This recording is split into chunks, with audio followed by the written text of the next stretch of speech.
Assalamualaikum warahmatullahi wabarakatuh. Innal hamdalillah nahmaduhu wa nasta'inuhu wa nastaghfiruh wa na'udzu billahi min shururi anfusina wa min sayyiati a'malina. Man yahdihillahu fala mudilla lahu wa man yudlil fala hadiya lahu. Wa asyhadu an la ilaha illallah wahdahu la syarika lahu wa asyhadu anna Muhammadan 'abduhu wa rasuluhu la nabiyya ba'dahu. Allahumma salli wa sallim alaihi wa ala alihi wa sahbihi wa man tabi'ahum bi ihsanin ila yaumiddin wa ba'd. Ikhwani fid din wa akhwati fillah rahimani wa rahimakumullahu jami'an.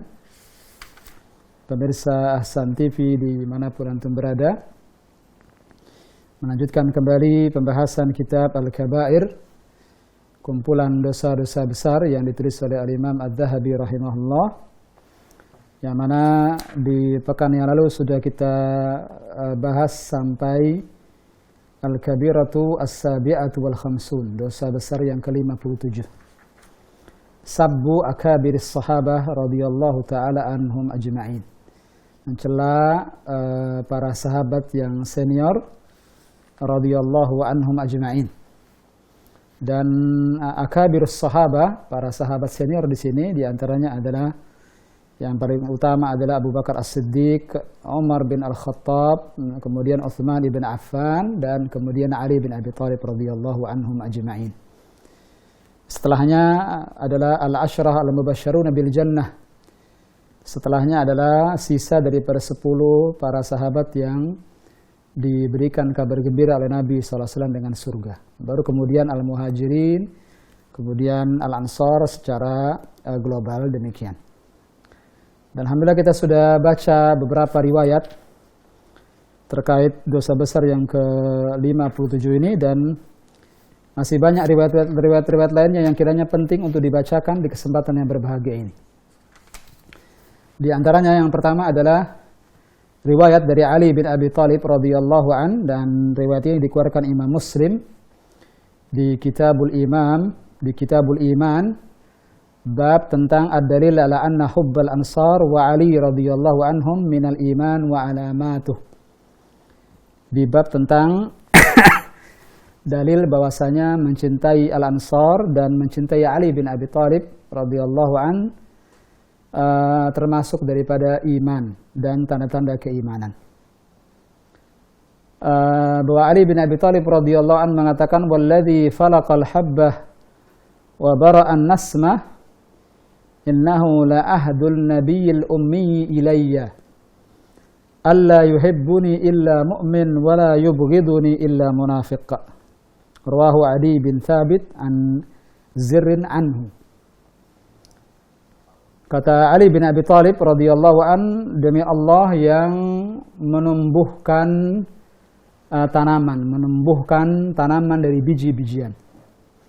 Innahu la ahdun nabiyil ummi, ini adalah benar-benar apa yang saya akan sampaikan setelah ini, kata Ali bin Abi Thalib, adalah benar-benar sebuah ahdun dari Nabi SAW, sebuah janji, sebuah sumpah, sebuah pernyataan yang sangat penting yang saya dapatkan dari Nabi SAW, al-ummi, Nabi kita SAW yang ummi. Al-ummi di sini ada alladzi la yaktub wa la yaqra, yang tidak bisa baca dan tidak bisa tulis.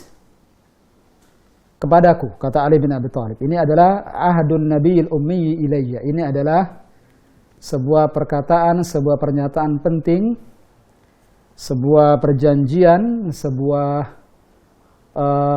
wasiat, nasihat yang aku pegang, kata Ali bin Abi Thalib, yakni alla yuhibbuni illa mu'min, tidaklah mencintai aku kecuali mukmin. Ya, tidaklah mencintai Ali bin Abi Thalib kecuali mukmin. Wala yubghiduni illa munafik, dan tidaklah membenci Ali bin Abi Thalib radhiyallahu an kecuali orang munafik. Hadis ini sahih, dikeluarkan Imam Muslim dari jalan Adi bin Thabit dari Zir dari Ali bin Abi Thalib radhiyallahu an. Kemudian Al-Imam Adz-Dzahabi di sini memberikan komentar yang cukup menarik. Fa idza kana hadza qalahu an-nabiy sallallahu alaihi wasallam fi haqqi Ali Fas-siddiqu bil aula wal ahra. Kalau seandainya ini perkataan Nabi sallallahu alaihi wasallam, ini adalah apa yang Nabi sabdakan tentang Ali, bahwasanya Ali bin Abi Thalib tidaklah mencintai Ali kecuali orang mukmin dan tidaklah membencinya kecuali orang munafik. Jika ini Nabi sebutkan dalam hal hak Ali bin Abi Thalib radhiyallahu an, lalu bagaimana dengan Abu Bakar As-Siddiq radhiyallahu an yang lebih utama dan lebih berhak untuk dicintai?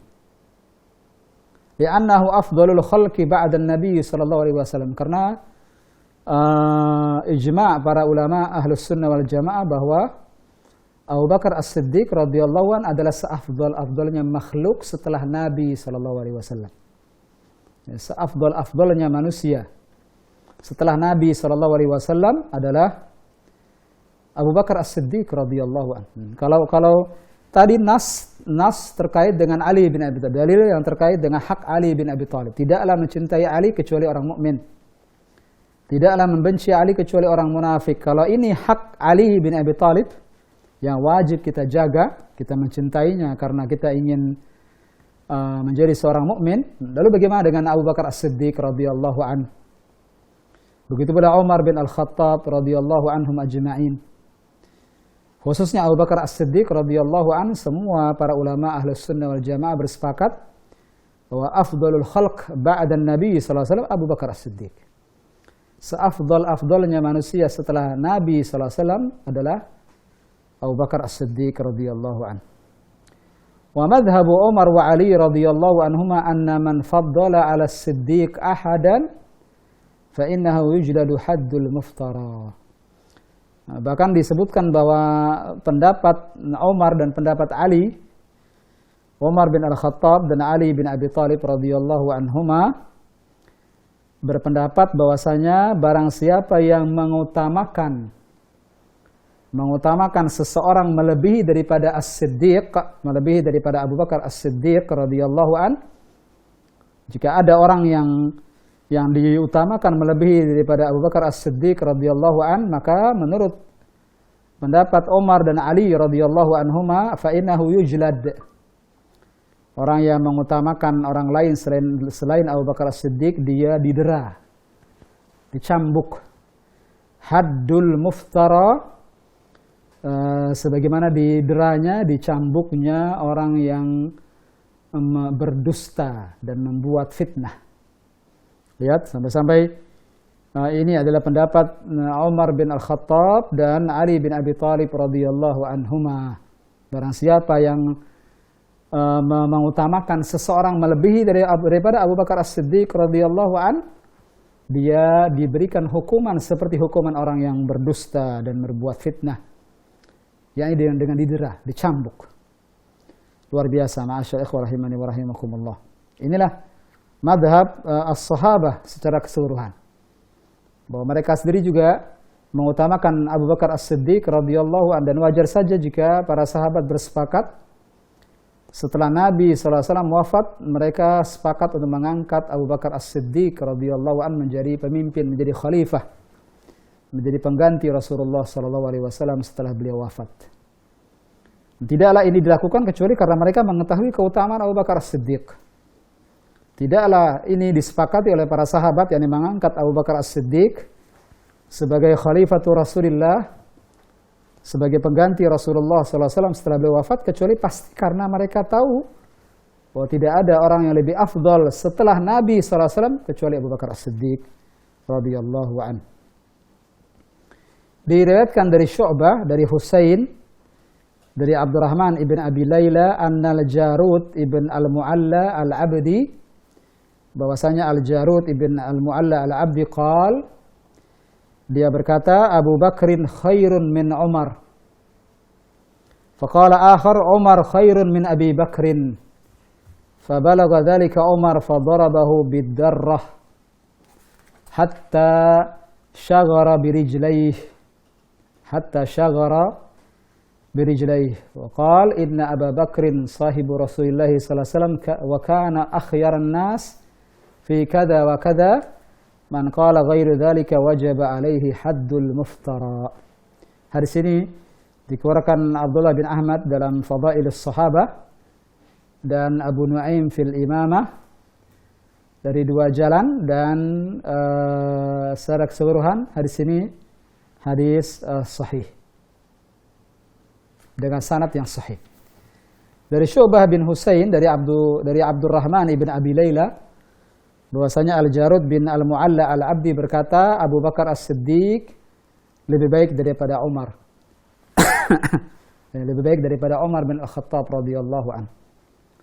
Faqala akhar, ada orang lain mengatakan bahwasanya Umar khairun min Abi Bakar, bahwa Umar lebih baik daripada Abu Bakar As-Siddiq. Maka sampailah perkataan ini kepada Umar bin Al-Khattab. Yani orang yang mengatakan bahwa Umar lebih baik daripada Abu Bakar As-Siddiq, sampai perkataannya kepada Umar bin Al-Khattab. Sampai ke telinga Khalifah Umar bin Al-Khattab radhiyallahu anhu saat itu.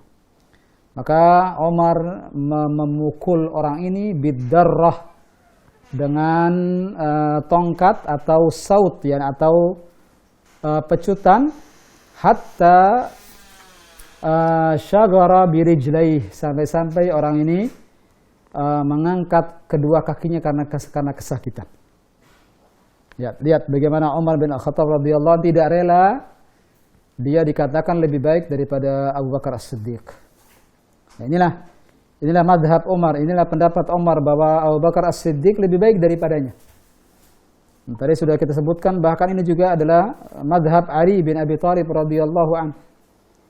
Inilah pendapat Ali bin Abi Thalib, dan inilah pendapat umumus sahabah, umumnya para sahabat Nabi sallallahu alaihi wasallam, bahwa urutan khulafaur rasyidin ini urutan keutamaan. Maka seutama-utamanya orang, seutama-utamanya makhluk setelah Nabi sallallahu alaihi wasallam Abu Bakar As-Siddiq, baru kemudian setelah itu Umar bin Al-Khattab, baru setelah itu Utsman ibn Affan, baru setelah itu Ali bin Abi Thalib radhiyallahu anhum ajma'in. Lalu Umar berkata setelah menghukum orang ini dengan dipukul dengan tongkatnya, yang disebutkan dalam sebuah riwayat bahwa biasa disebutkan dalam sejarah bahwa Umar bin Al-Khattab memang punya tongkat, punya alat pukul khusus bagi siapa saja yang melanggar aturan syariat. Lihat betapa tegasnya Umar. Umar selama kurang lebih 12 tahun menjadi Amirul Mukminin, negeri-negeri Islam dipenuhi dengan keadilan. Tidak ada satupun orang kecuali pasti akan ditegakkan haknya, akan diberikan haknya. Dan jika ada orang yang berbuat salah, berbuat zalim, pasti kena hukuman pada zaman Umar bin Al-Khattab radhiyallahu anhu.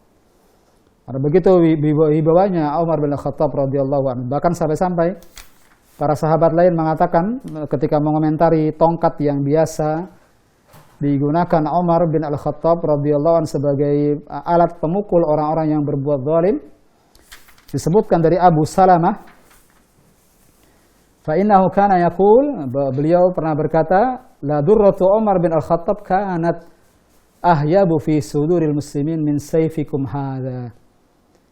Abu Salamah mengatakan ketika berkata kepada para sahabat bahwa tongkatnya Umar bin Al-Khattab dulu lebih ditakuti oleh kaum muslimin daripada pedang-pedang kalian. Ada begitu berwibawanya Umar bin Al-Khattab radhiyallahu anhu, sampai-sampai tidak ada yang berani untuk melanggar aturan syariat pada zaman Umar bin Al-Khattab radhiyallahu anhu. Hadis ini dikeluarkan Hisham ibn Ammar di hadisnya dengan sanad yang hasan. Juga dikeluarkan Ibnu Abi Syaibah fi Tarikhil Madinah dari Muhammad ibn Amr bin Alqamah qala kana an-nas lidurrati Umar ahyabu minkum lisautikum wa sayfikum. Dulu manusia terhadap tongkatnya atau pecutnya Umar lebih ditakuti daripada pedang-pedang dan cambuk-cambuk kalian. Ya, begitu berwibawanya Umar bin Al-Khattab radhiyallahu an pada zaman beliau. Radhiyallahu an. Warwa Hajjaj ibn Dinar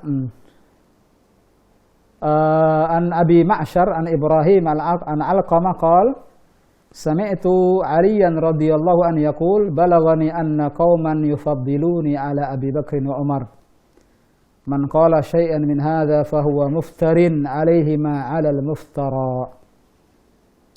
Diriwayatkan dari Hajjaj bin Dinar, dari Abi Ma'syar, dari Ibrahim, dari Alqamah. Beliau berkata, aku mendengar Ali bin Abi Thalib radhiyallahu anhu berkata, balaghani, telah sampai kepadaku bahwasanya ada suatu kaum lebih mengutamakan aku daripada Abu Bakar As-Siddiq dan Umar bin Al-Khattab radhiyallahu anhuma. Kata Ali bin Abi Thalib, barang siapa mengatakan demikian, yakni lebih mengutamakan aku daripada Abu Bakar dan Umar, hadza fahuwa muftarin, maka orang ini adalah pendusta besar, pembohong besar, maka dia berhak untuk mendapatkan hukuman pendusta. Lihat, ini Ali bin Abi Thalib radhiyallahu anhu. Disebutkan dari Abu Ubaidah ibn Al-Hakam, dari Al-Hakam ibn Jahal, dari Ali bin Abi Thalib radhiyallahu anhu, bahwasanya beliau berkata, la utiya bi rajulin faddalani ala Abi Bakar wa Umar illa jalattuhu haddal muftari. Tidaklah didatangkan kepadaku, kata Ali bin Abi Thalib, tidaklah didatangkan kepadaku adanya orang yang lebih mengutamakan aku daripada Abu Bakar As-Siddiq dan Umar, kecuali pasti aku akan dera dia, aku akan pukul dia, aku akan cambuk dia dengan hukuman orang yang berkata dusta, pembohong besar. Dan Nabi SAW pernah bersabda dalam sebuah hadis, man qala li akhihi ya kafir faqad ba'a biha ahaduhuma. Bahwa Nabi SAW pernah bersabda, barang siapa berkata kepada saudaranya wahai kafir, faqad ba'a biha ahaduhuma, maka sungguh perkataan kafir ini akan kembali kepada salah satunya. Kenapa disebutkan hadis ini? Karena pada zaman itu banyak muncullah orang-orang Syiah pertama kali pada zaman Ali bin Abi Thalib. Awalnya hanya mengutamakan Ali bin Abi Thalib di atas Abu Bakar dan Umar, lama-kelamaan menjadi sebuah pendapat yang melampaui batas sampai-sampai mengatakan bahwa Abu Bakar dan Umar kafir. Sedangkan Nabi SAW bersabda, barang siapa mengatakan kepada saudaranya wahai kafir, dan tentu Abu Bakar dan Umar radhiyallahu anhuma lebih layak untuk tidak dikatakan dengan perkataan seperti ini. Rasanya kepada muslim mana saja tidak boleh kita mengatakan begini, bahkan bisa jadi perkataan kafir, vonis kafir ini kembali kepada kita yang mengucapkannya, wa iyadu billah. Lalu bagaimana dengan orang-orang yang mengkafirkan Abu Bakar As-Siddiq, mengkafirkan Umar bin Al-Khattab, mengkafirkan banyak para sahabat, bahkan yang lebih jelek lagi menuhankan Ali bin Abi Thalib.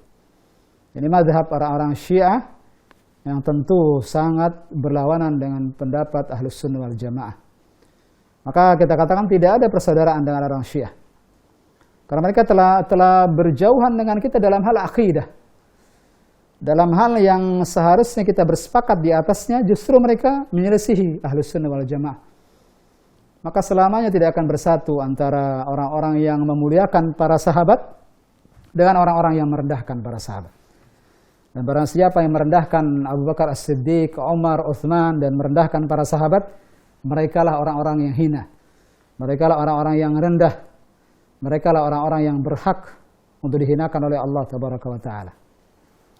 Fa'akul man qala li Abi Bakrin wa dunahu ya kafir, faqad ba'al qailu bil kufri huna qat'an.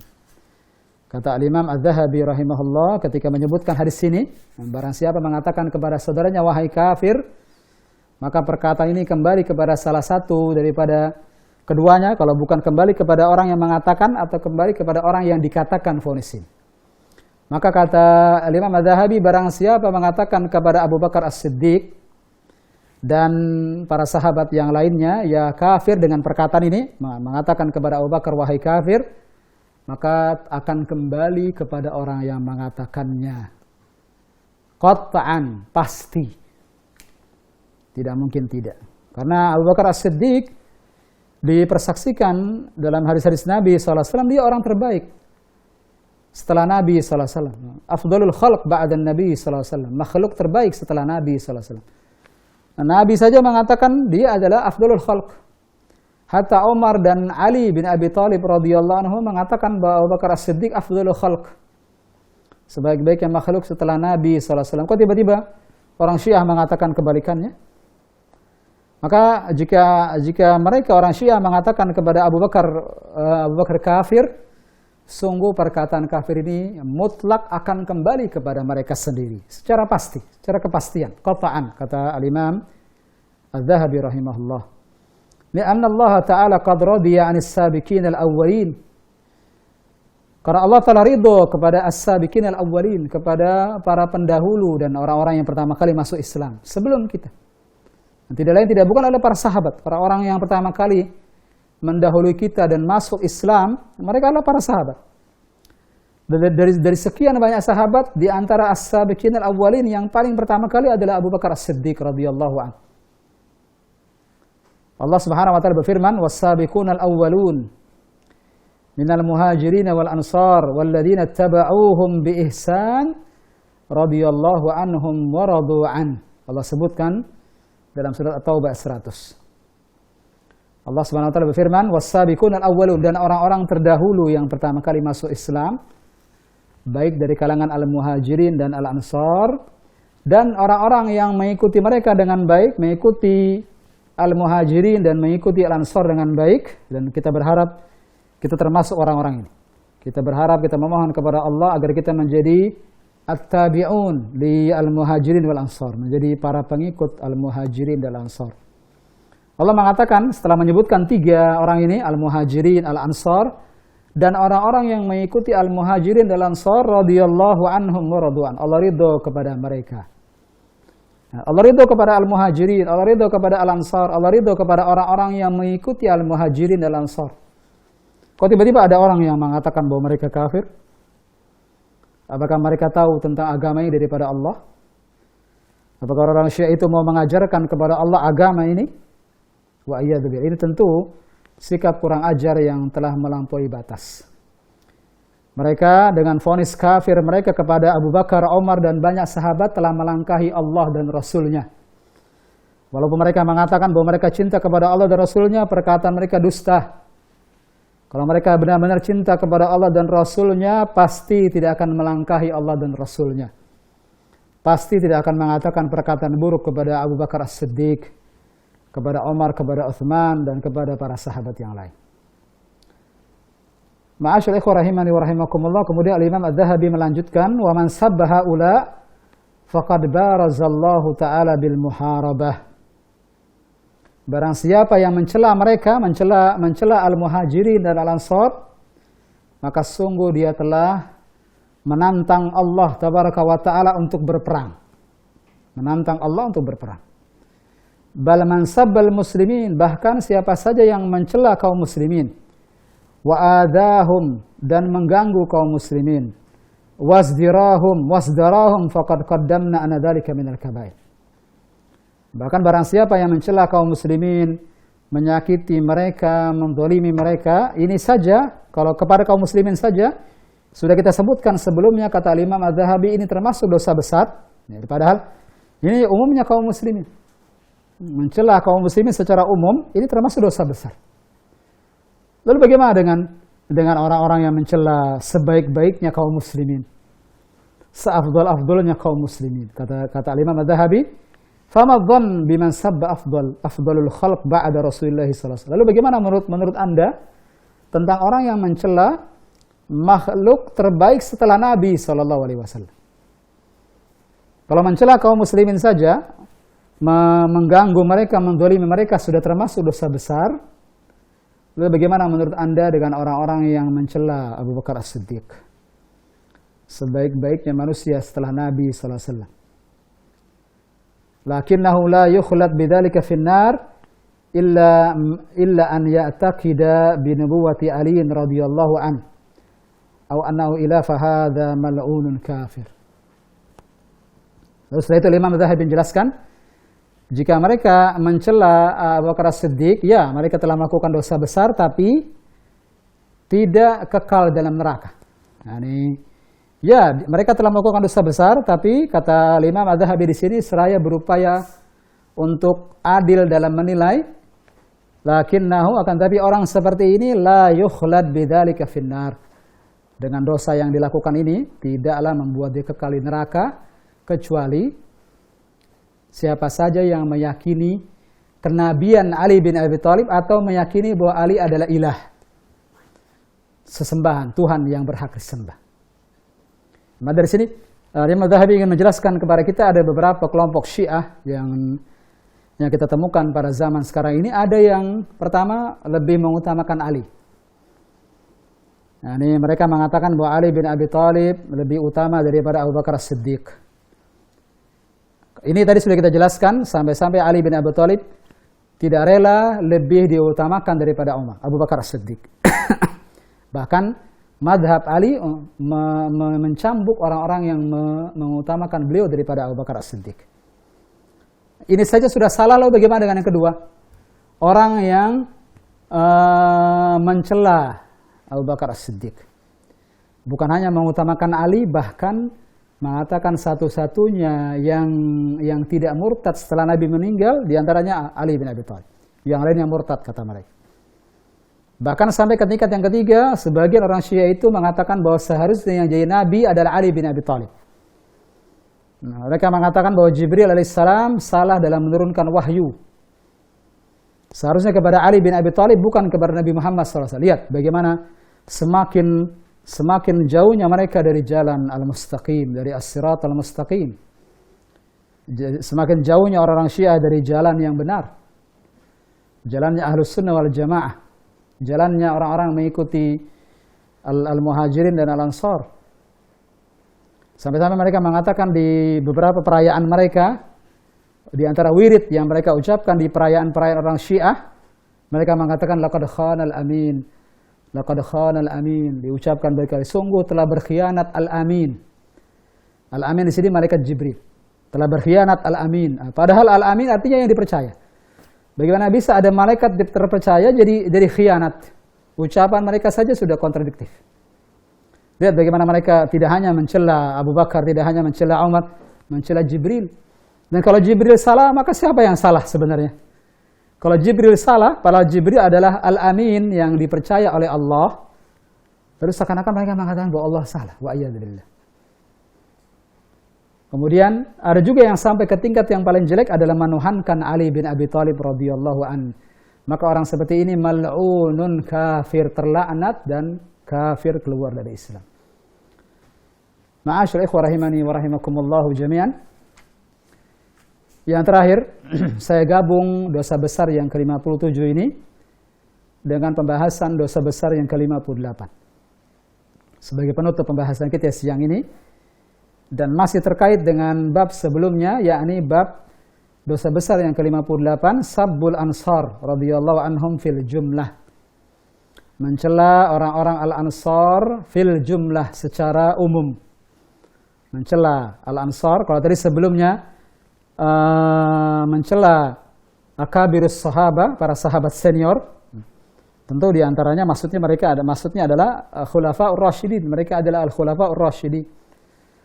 Nah, mencela al-ansar juga sama, termasuk dosa besar. Bahkan mencela al-ansar secara global saja sudah cukup membuat itu sebagai dosa besar. Disebutkan di sini dua riwayat dari Nabi SAW. Nabi bersabda, ayatul iman hubbul ansar.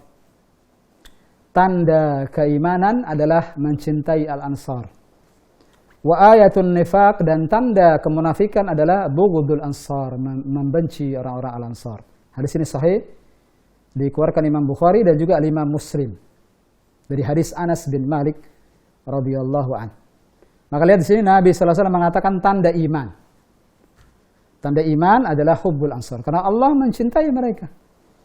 Allah memuji al-ansar dalam surat Al-Hasyr dengan firman-Nya, walladzina tabawwa'ud dara wal imana min qablihim yuhibbuna man hajara ilaihim wa la yajiduna fi sudurihim hajatan mimma utu wa yu'thiruna ala anfusihim walau kana bihim khassasa wa man yuqa shuhha nafsihi fa ulaika humul muflihun.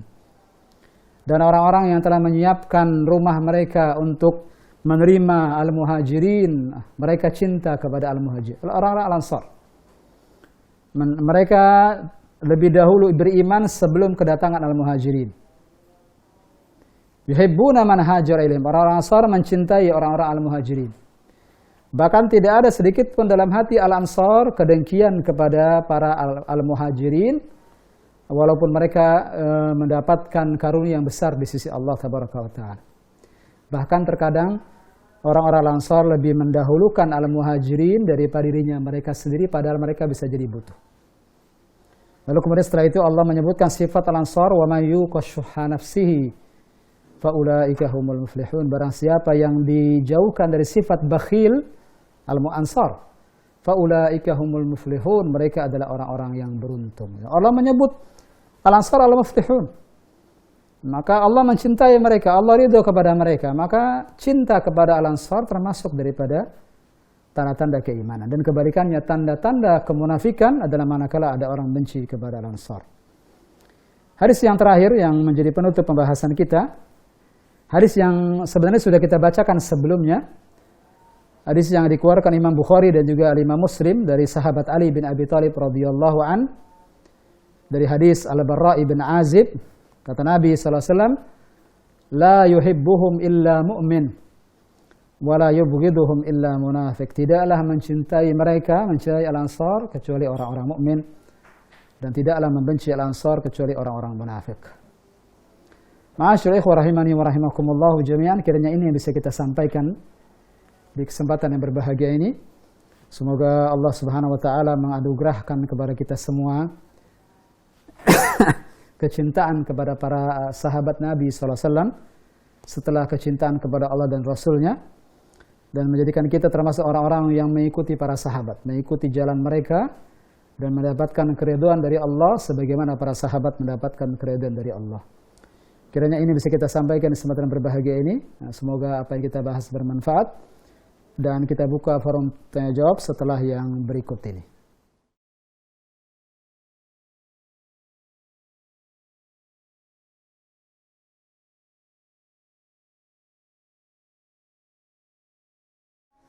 Bismillah, wassalatu wassalamu ala rasulullah, wa ba'd.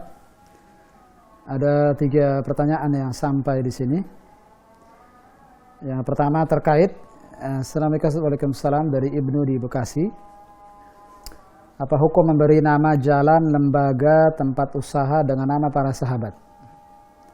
Memberi nama jalan, lembaga, tempat usaha dengan nama para sahabat. Jika bukan untuk al-ihanah, bukan untuk dalam rangka menghinakan misalnya, tidak jadi masalah insya Allah. Ada lembaga misalnya, ada ma'had, ada sebuah sekolah tinggi, namanya Ali bin Abi Thalib radhiyallahu, tidak jadi masalah, tidak jadi masalah. Selama bukan untuk niatan al-ihana, untuk menghinakan, maka boleh insyaAllah. Berikutnya, Waalaikumsalam Ustaz. Waalaikumsalam. Saya ditinggal wafat suami sudah 1 tahun lalu.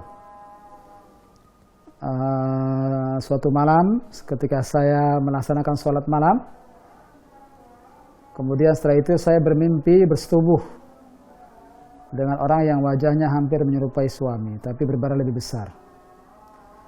Padahal setiap mau tidur saya selalu berzikir seperti yang biasa saya lakukan. Misalnya baca surat Al-Ikhlas, surat Al-Falaq, An-Nas, ayat kursi, ya, ini termasuk doa-doa sebelum tidur. Yang saya tanyakan, apakah kita harus mandi junub? Jika mimpi yang terjadi menyebabkan adanya cairan yang keluar, cairan yang ma'ruf yang keluar ketika bersetubuh, berjima, jika memang itu yang kita temukan setelah kita bangun, maka wajib mandi, melakukan mandi junub. Nah, wallahu a'lam bishawab. Yang ketiga, Assalamualaikum warahmatullahi wabarakatuh. Waalaikumsalam warahmatullahi wabarakatuh. Mohon izin Ustaz bertanya di luar tema. Perihal hukum kupon Shopee yang kita beli yang berbeda dengan kupon Shopee yang kita klaim langsung yang disediakan oleh pihak Shopee, apakah sama hukumnya, tetap ada indikasi ribawi? Jazakumullah khair. Saya tidak tahu, dari Andi Gusti Sadewa dari Bontang, saya tidak tahu hakikat kupon terkait masalah Shopee ini. Saya jarang sekali bermuamalah dengan